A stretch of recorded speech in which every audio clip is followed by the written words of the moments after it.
Evangelho de João, capítulo 6, do verso 66 até o verso 71. Diz assim a palavra do Senhor: à vista disso, muitos dos seus discípulos o abandonaram e já não andavam com ele. Então perguntou Jesus aos 12: porventura, quereis também vós outros retirar-vos? Respondeu-lhe Simão Pedro: Senhor, para quem iremos?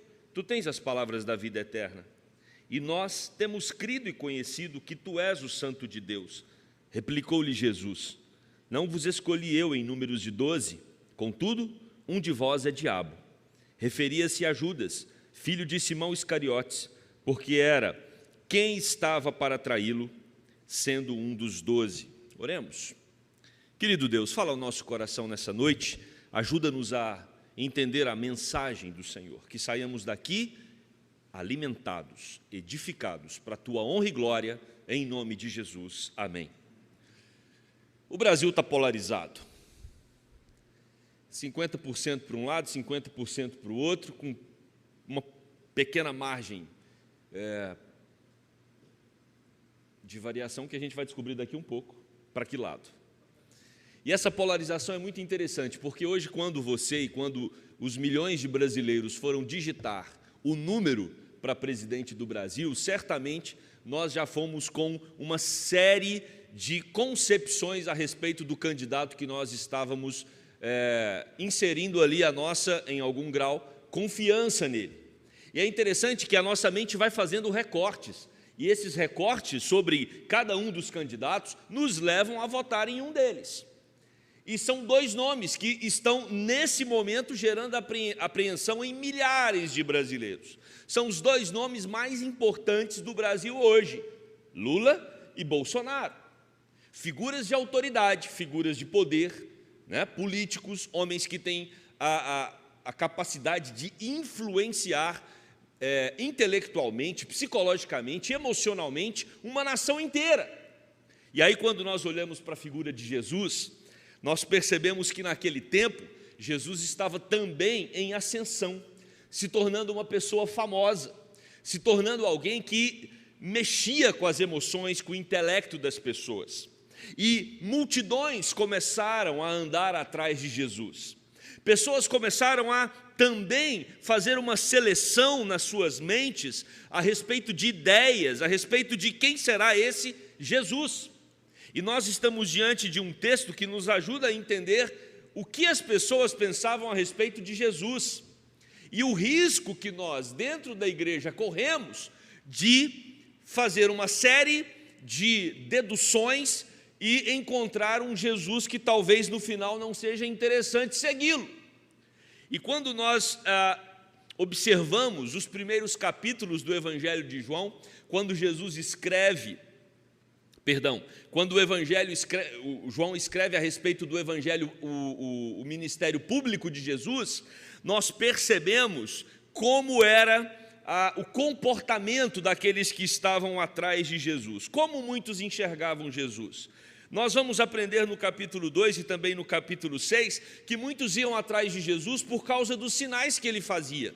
Jesus era um homem, já vimos isso, que tinha poder de realizar milagres. E isso impressionava as pessoas. Isso fazia com que muitos fossem atrás de Jesus e o reconhecessem como alguém sobrenatural. João 2,23, por exemplo, diz: estando ele em Jerusalém durante a festa da Páscoa, muitos, vendo os sinais que ele fazia, creram no seu nome. Olha que interessante o verso seguinte: mas o próprio Jesus não se confiava a eles, porque os conhecia a todos.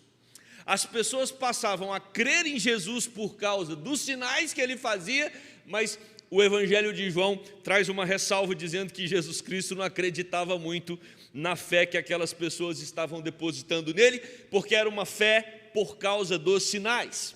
Nós também percebemos em João 6,2 que a numerosa multidão que seguia Jesus, eles faziam isso por causa dos sinais que Jesus realizava ao curar enfermos. Então, percebemos que no Evangelho de João, nos primeiros capítulos, existe uma preocupação, onde o apóstolo vai mostrar que muitos seguiam a Jesus por causa de coisas sobrenaturais. Então precisamos tomar cuidado, porque nós sabemos que seguir a Cristo por causa disso pode nos trazer algum benefício. Por exemplo, nós temos na Bíblia os leprosos que clamavam pela cura, 10 leprosos, e todos eles foram curados.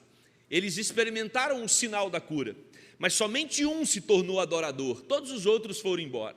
Muito cuidado quando nós estamos atrás de Jesus por causa dos sinais que ele faz, ou porque nós o observamos como alguém sobrenatural. Precisamos nos atentar para isso. Temos também aqui no Evangelho de João um outro grupo que seguia Jesus, e ao perceber que Jesus Cristo fazia esses sinais, e ao perceber que Jesus tinha características de um profeta, esse outro grupo quer fazer de Jesus um líder político. Olha o que diz o capítulo 6, do versículo 15, João 6,15 diz: sabendo, pois, Jesus que estavam para vir com o intuito de arrebatá-lo para o proclamarem rei, retirou-se novamente sozinho para o monte. Jesus Cristo, ao realizar sinais, as multidões então eram atraídas por ele. Ele percebe que a liderança está querendo colocá-lo como rei, estão armando um projeto político para Jesus, e o que Jesus faz? Deixa todo mundo e vai para o monte sozinho. Meus irmãos, é muito interessante isso aqui, porque da mesma forma que as pessoas olharam para Jesus como um líder político naquele tempo, nós corremos o risco de olhar para os líderes políticos do nosso tempo e acharmos ou atribuirmos a eles características messiânicas. Acharmos que eles podem ser capazes de promover em nós uma redenção. A redenção do Brasil não vai depender nem de A nem de B. A redenção do Brasil é somente por meio de Jesus Cristo, nosso Senhor e Salvador. Mas aqui nós percebemos essa tendência, essa inclinação do coração humano em misturar a figura de Cristo como se ele fosse um líder político para aquele tempo. E nós também temos aqui pessoas que iam atrás de Jesus para que Jesus suprisse as suas necessidades. João 6,26 vai dizer que Jesus respondeu-lhes: em verdade vos digo, vós me procurais, não porque vistes sinais. Agora ele está dizendo, olha, não é pelos sinais que vocês me procuram. Muitos procuravam por causa dos sinais, mas agora Jesus está dizendo para um outro público: vocês me procuram porque vocês comeram dos pães e vos fartastes. Eles comeram ali na multiplicação dos pães e por isso eles estavam atrás de Jesus, porque eles sabiam que Jesus era capaz de resolver o problema de alimentação deles. Então é como se Jesus realmente fosse alguém que pudesse suprir todas as suas necessidades físicas. E o que nós entendemos, meus queridos, é que também corremos esse risco de fazermos movimentos em direção a Jesus com a intenção errada, com o propósito errado. Era isso que acessavam, por isso tornavam Cristo menor. Eles iam atrás de Jesus porque queriam fazer dele um político, para suprir suas necessidades, por causa dos sinais. E quando eles iam atrás de Jesus, por causa dessas coisas, eles diminuíam a importância do ministério de Jesus. Por quê? Porque Jesus supria necessidades. Jesus era um líder, não político, mas ele era um líder espiritual ali naquele momento. Jesus era alguém que supria necessidade, que fazia milagre, sinais, prodígios. Está tudo certo, o problema é quando nós reduzimos Cristo a uma dessas categorias. E aí eu faço uma pergunta para você: qual categoria você corre o risco de reduzir Cristo? Nós percebemos que vários diálogos que acontecem aqui no Evangelho também demonstram essa tentativa de diminuir ou reduzir o ministério de Cristo. Filipe, quando encontra Natanael, lá no primeiro capítulo, versículo 45, Filipe diz para Natanael: nós achamos aquele de quem Moisés havia falado, achamos aquele a quem os profetas se referiram a ele, Jesus, o Nazareno, filho de José. O que Natanael responde? De Nazaré, porventura, pode sair alguma coisa boa? Ou seja, a perspectiva de Natanael é reduzir o Messias a alguém que não poderia sair de uma cidade do interior. E aí, Filipe diz: olha, então vem aqui e vê. Outro texto também muito interessante que nos chama a atenção é da mulher samaritana, aqui no Evangelho de João, capítulo 4. Quando Jesus afirma para ela: quem beber desta água tornará a ter sede, da água do poço. Jesus está encontrando com essa mulher do lado de um poço. Aquele, porém, que beber da água que eu lhe der, nunca mais terá sede. Pelo contrário, a água que eu lhe der será nele uma fonte a jorrar para a vida eterna. Jesus está dizendo: olha, nós estamos bebendo dessa água do poço, mas eu posso te dar uma água que vai jorrar pela vida eterna. Olha a resposta daquela mulher: Senhor, dá-me dessa água para que eu não mais tenha sede, nem precise vir aqui no poço buscar mais água. Ela reduz Jesus a alguém que vai solucionar um problema dela de buscar água no poço. Nós também percebemos em Nicodemos, quando ele identifica Jesus como um mestre. E ele fala, Nicodemos, ele consegue perceber que Jesus é um mestre pelos sinais que Jesus fazia. E Jesus responde para Nicodemos: Nicodemos, é preciso nascer de novo para que você veja o reino de Deus. E Nicodemos olha para aquilo, para essa afirmação de Jesus, nascer de novo, e ele fala, ele faz duas perguntas: como pode alguém nascer de novo já sendo velho? Ou como voltar ao ventre da minha mãe? Nicodemos reduz Jesus a uma realidade física, natural. Ele não consegue enxergar o sobrenatural. Ele não consegue perceber que Jesus está falando de algo que vai além.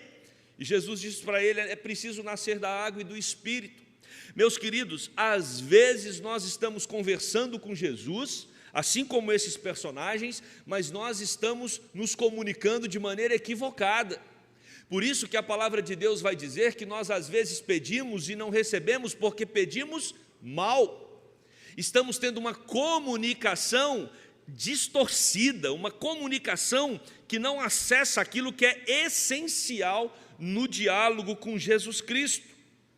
Os judeus, por exemplo, eles pedem pão para Jesus. Jesus, já que você faz sinais, já que você multiplicou os pães, por que você nos dá do pão do céu?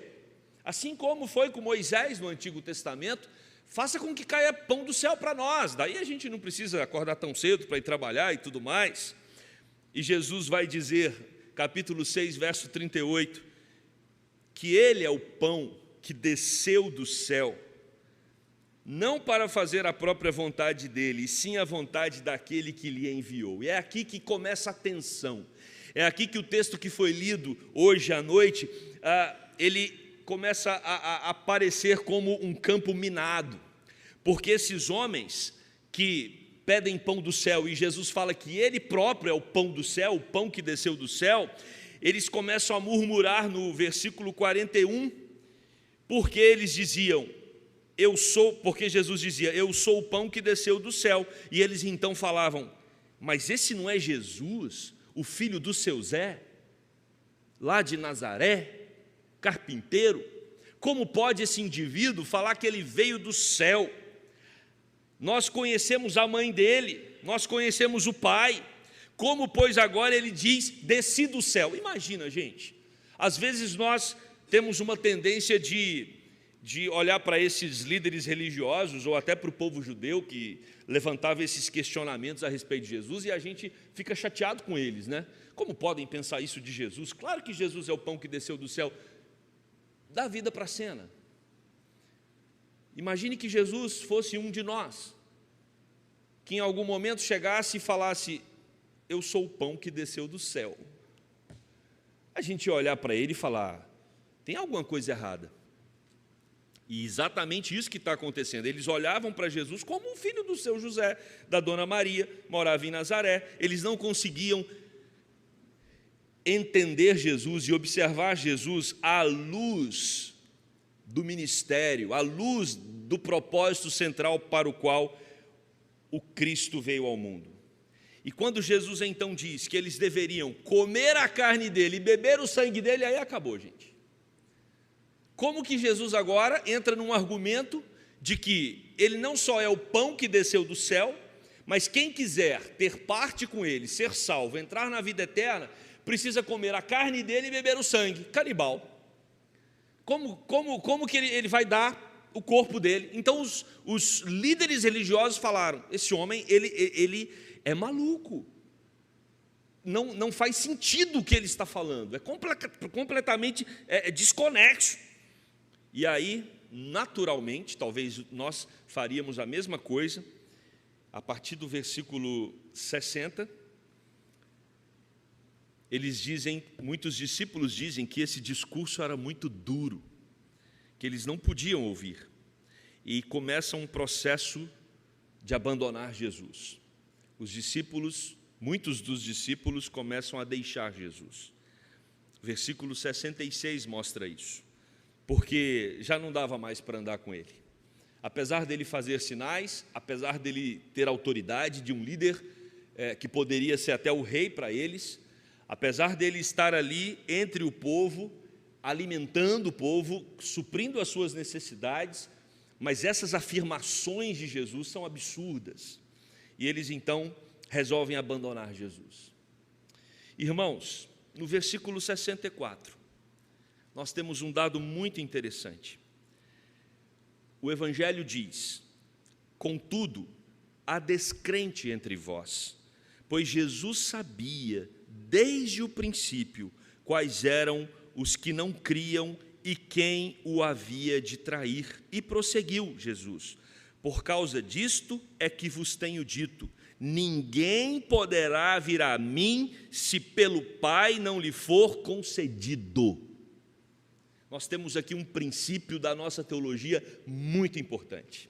Quando as pessoas vão até Jesus por causa de deduções pessoais, intelectuais, ou por causa de impressões que elas têm a respeito de Jesus, deduções que elas têm a respeito desta figura, e muitos se impressionam com Jesus, muitos acham a ideia de Jesus maravilhosa, muitos acham os princípios de Jesus importantes e relevantes, muitos gostam de estar entre o povo de Deus, entre aqueles que são discípulos de Jesus, mas nós precisamos entender qual é o cerne de sermos seguidores de Jesus. Não é pelo que Ele nos dá, não é pelos milagres que Ele faz. Nós precisamos entender qual é a razão de continuarmos firmes com Cristo, mesmo diante de adversidades e provações. E aí nós temos o versículo de número 67, quando Jesus, ao ver ali muitos indo embora, Jesus se volta para os 12 e pergunta: porventura, quereis também vós outros retirar-vos? Domingo passado nós falamos a respeito do convite de Jesus: vinde a mim, todos que estáis cansados e sobrecarregados, e eu vos aliviarei. Agora Jesus inverte. Jesus diz: vocês também não querem me deixar? Ou seja, muitos já tinham deixado, e Jesus questiona agora os discípulos, os 12, por que vocês também não vão? E alguns comentaristas, como Carson e Hendrickson, eles deixam claro que esse questionamento de Jesus aqui é esperando uma resposta negativa, é esperando que os discípulos digam: Jesus, realmente não dá para te seguir, nós não vamos conseguir ir atrás de você. Mas aí nós temos Pedro falando, Pedro respondendo, e ele não responde apenas por ele responde por todo o colégio apostólico, porque está no plural, quando Pedro diz: Senhor, para quem iremos? Para quem iremos? Nós não estamos atrás do Senhor para suprir as nossas necessidades físicas, temos as nossas profissões, podemos voltar para o nosso trabalho e a gente consegue o pão de cada dia com o nosso suor. Nós não estamos atrás do Senhor só pelos sinais que o Senhor faz, nós não estamos atrás do Senhor apenas por um reino político, se bem que lá no final do ministério eles titubearam, eles quase deixaram claro que acreditavam que Jesus realmente iria tomar o reino político de Israel, mas a confissão de Pedro mostra que eles entendiam que seguir a Jesus era algo que ia além de tudo isso. E Pedro diz: para quem iremos? Se não Jesus, quem? Essa é a pergunta que devemos fazer hoje. Se não com Jesus, com quem caminharemos? Se não confiarmos em Jesus, em quem confiaremos? Se não seguirmos a Jesus, a quem seguiremos? E Pedro continua dizendo: para quem iremos? Tu tens as palavras da vida eterna. E nós temos crido e conhecido que tu és o Santo de Deus. Meus queridos irmãos, olha que maravilha. Pedro vai no cerne da questão. E o cerne é: em Cristo nós temos a vida eterna. Se nós entendemos isso, os nossos corações naturalmente vão descansar. Se nós entendemos isso, nós vamos recalcular a nossa vida. Prestem atenção, estamos num momento histórico do Brasil que mexe tanto com as nossas emoções ou com as emoções de muitos. Uma situação delicada que divide famílias.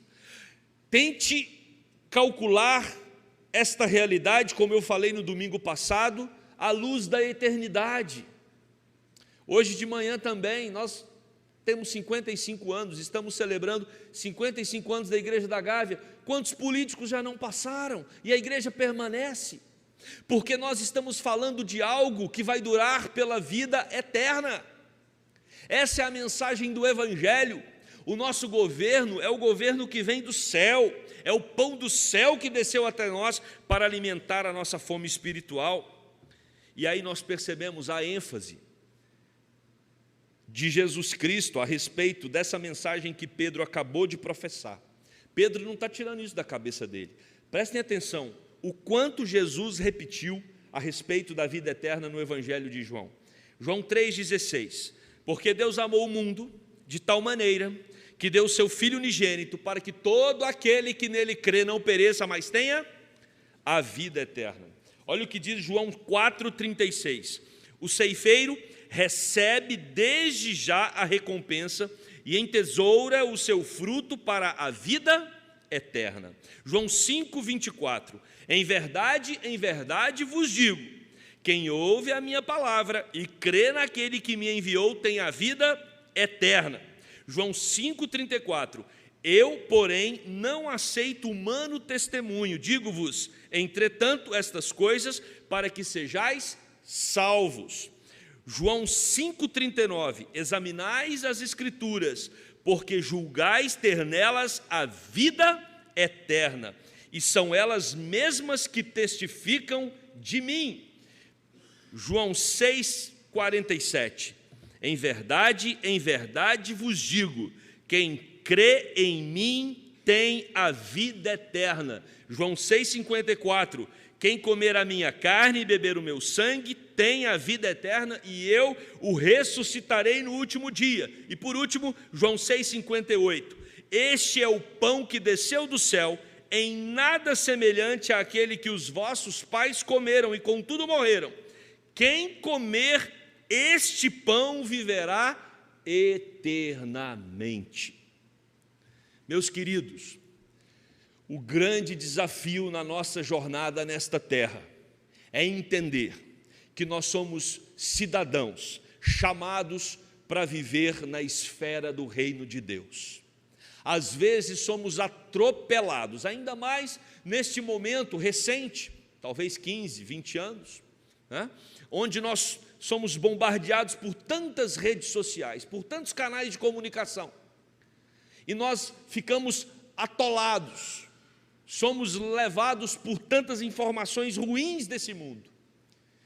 Não podemos apagar da nossa memória ou deixar ali no fundo da nossa mente aquilo que nos traz esperança, que é a vida eterna que nos foi dada por meio de Jesus Cristo, nosso Senhor e Salvador. Porque é essa mensagem que precisa ser pregada ao mundo. Essa foi a mensagem dada por Jesus. Essa foi a mensagem anunciada por todos os discípulos, exceto o traidor, e Jesus deixa claro aqui, quando ele fala, olha, eu que escolhi vocês, tem um aqui que é do diabo, Ele se referia a Judas Iscariotes, porque iria traí-lo. Mas Jesus deixa claro que aqueles 11 iriam cumprir a missão de anunciar a mensagem do Evangelho, da salvação e da vida eterna em todo o mundo. Essa foi a ordem de Jesus: ide por todo o mundo e pregai o Evangelho a toda criatura. Só que esses discípulos já morreram há 2000 anos, pregando o Evangelho, sendo perseguidos por poderes daquela época, por reis, imperadores. E agora é a nossa vez, sermos testemunhas de Jesus Cristo e anunciarmos o Evangelho da vida eterna. Vida eterna. Este é o cerne do Evangelho. Quero concluir. Quando nós selecionamos na nossa memória aquilo que nos faz votar em líderes, como os 2 que se colocam hoje no pleito para presidente do Brasil, isso é feito por meio de questões que nós valorizamos na mente. Eu vou votar nesse por isso, por isso, por isso. Ou eu vou votar naquele por isso, por isso, por isso. Quando nós olhamos para Jesus, nós também estabelecemos uma série de critérios. Quem é Jesus para mim? E você precisa responder isso com sinceridade. Porque às vezes Jesus para você tem sido só um elemento ou uma pessoa que te liga a uma religião. Ou Jesus tem sido alguém que supre as suas necessidades, ou alguém que fez um milagre na sua vida em algum momento da sua caminhada e da sua jornada. Tudo isso são tentativas que muitas vezes nos faz reduzir Jesus. Jesus, ele é aquele que realiza sinais, ele é aquele que supre as nossas necessidades, mas mais do que tudo, ele é o Filho de Deus que se encarnou para nos dar a vida eterna. Essa é a mensagem essencial a respeito da pessoa e da obra de Jesus Cristo. Nossa igreja completa 55 anos pregando essa mensagem e precisamos manter o foco, anunciar Jesus Cristo, nosso Senhor, nosso Salvador, que nos abençoa, que cuida de nós, mas principalmente que nos deu a vida eterna. Por isso, assim como Pedro, nós respondemos: para onde iremos, se só tu tens as palavras da vida? Vamos ouvir uma música que fala exatamente sobre isso.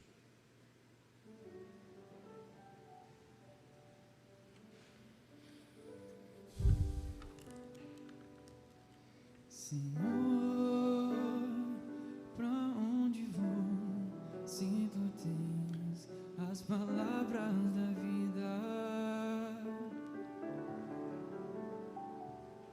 Os dias são maus, as provas duras demais, quase não posso resistir. O inimigo é forte, pode muito, mas eu quero saber pra onde vou, se tu tens as palavras da vida. Senhor, pra onde vou, se tu tens as palavras da vida? Os dias são maus, as provas duras demais, quase não posso resistir. O inimigo é forte, pode muito, mas eu quero saber pra onde vou, se tu tens as palavras da vida. Um mundo que nada pode oferecer, que nada pode dar, mas pode crer que eu estou aqui, Senhor, menino, chego a suplicar. Usa-me, pois também quero ajudar. Quero amigos a te trazer, se posso útil ser.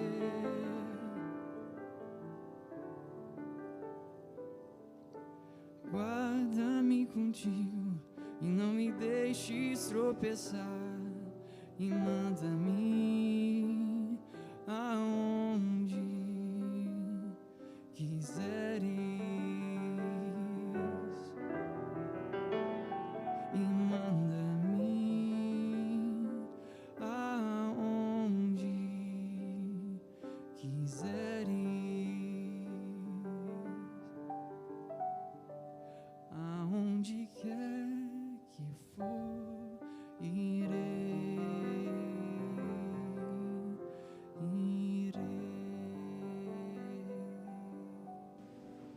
Querido Deus, fazemos a mesma pergunta que o apóstolo Pedro. No momento em que muitos estavam ali abandonando Jesus por causa de uma fé equivocada, uma fé frágil, uma fé que não entendia Jesus na dimensão para a qual ele veio ao mundo, pessoas que estavam atrás de Jesus por causa dos sinais, por causa das bênçãos que podiam receber, pessoas que iam até Jesus para fazer dele um líder político naquele contexto.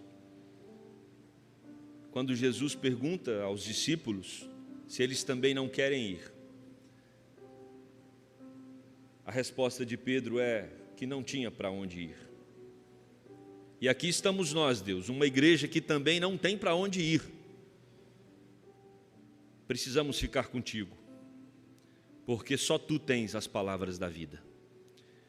Só o Senhor aquece os nossos corações com a poderosa mensagem do Evangelho, onde o Teu Filho vem ao mundo, morre numa cruz e ressuscita, para nos dar a vida eterna.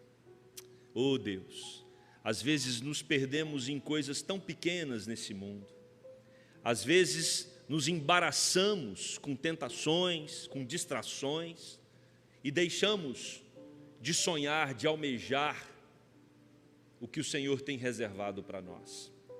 Querido Deus, ajuda-nos a proclamar essa mensagem poderosa. Enquanto tantos corações nesta noite estão depositando a confiança em homens, precisamos dizer para eles que só o Senhor tem as palavras da vida. Usa-nos para isso, Deus.